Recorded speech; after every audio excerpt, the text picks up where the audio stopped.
Hi, everyone. I'm Maureen Herman from Catholic Relief Services. I'm the Senior Technical Advisor for Youth, and CRS is also on the RTI Consortium for YouthPower. And what I'm going to talk about a little bit, if I can figure out which is the right direction for this, is an assessment that we have that's a little bit different for soft skills. I think many of you were probably at the USAID-sponsored event earlier this year, Frontiers in the Field of Skill Measurement, back in June. And you probably heard about how EDC, FHI 360, ProExam, and others were working on different things like anchoring vignettes and situational judgment tests to measure the big 5 traits known as OCEAN: openness, conscientiousness, extroversion, agreeableness, and neuroticism, some terms that many of our youth would certainly not even begin to understand. And all of these are designed to measure intellectual and soft skills for potential employment.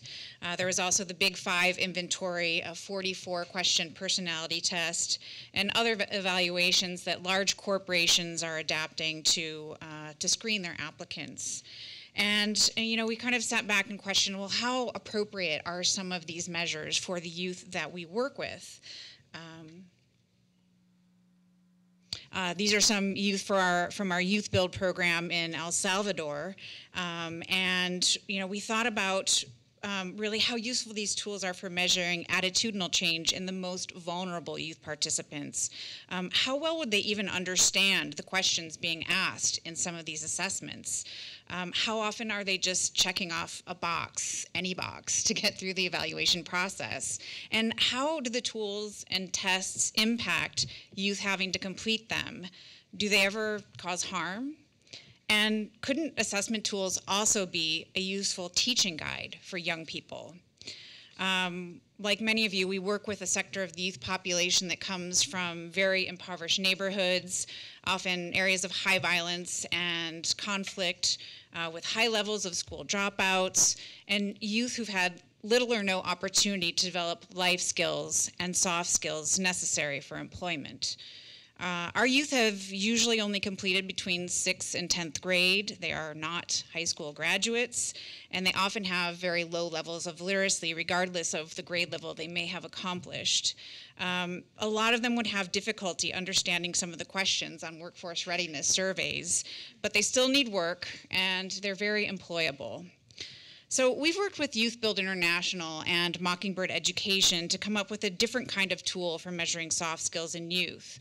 It's a co-assessment that is used at the beginning, middle, and end of our YouthBuild program, and it walks young people through a set of 25 competencies on which they rank themselves, and they're also ranked by a member of the program staff. So they sit together and have this session, which is really a dialogue between them, where they reach a consensus on the youth's perceptions and feelings about his or her competencies and what the observations are of the program staff. And then the ranking is based on that, and based on that they also come up with a plan for the areas of improvement that the youth would like to work on. Now, what we've discovered with this co-assessment is really quite interesting. And these numbers are merely symbolic to illustrate our finding. What I should have really had here was a big arrow from assessment number 1, where youth tend to score quite high, around 85% or so, and then an arrow going down in the mid-assessment, where they tend to score maybe 70, 65, and then an arrow going up again towards the end of the program. And so when we saw this, you know, we noticed that they showed this significant decline, and we looked at this at first and wondered what we were doing wrong. And then we realized it was actually an indicator of what we were doing right. And based on what we've learned from youth and program facilitators, we've really come to see this initial decline as a sign of success. We still have some research to do, but believe it represents an improved understanding of what it means to truly embody the soft skills that we're promoting, in addition to the increased sense of self-awareness among our youth participants.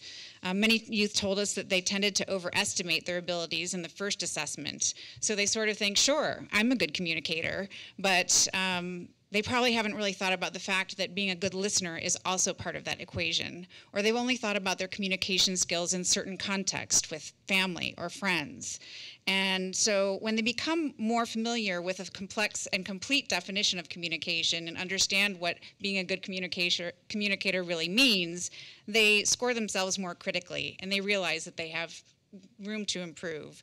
So really what's happening is they're becoming more self-aware. So in my roundtable, I'll talk a lot more about our assessment. I'll share that assessment with you, and I'm also going to talk a little bit about the methodologies that we use to help teach young people these different skills. This, for example, is punctuality, and we use 3-point processing, where we use language, we use a visual representation, and then we also have a kinesthetic movement, which is this, and I've also already been told to stop, but I want to share just one more. This is persistence. This is a saw, if any of you have ever tried to saw through a piece of wood with saw, and we use this image along with the word persistence, along with the kinesthetic movement, which helps young people code and process information and more easily recall some concepts which are usually a little bit foreign to them. Thank you.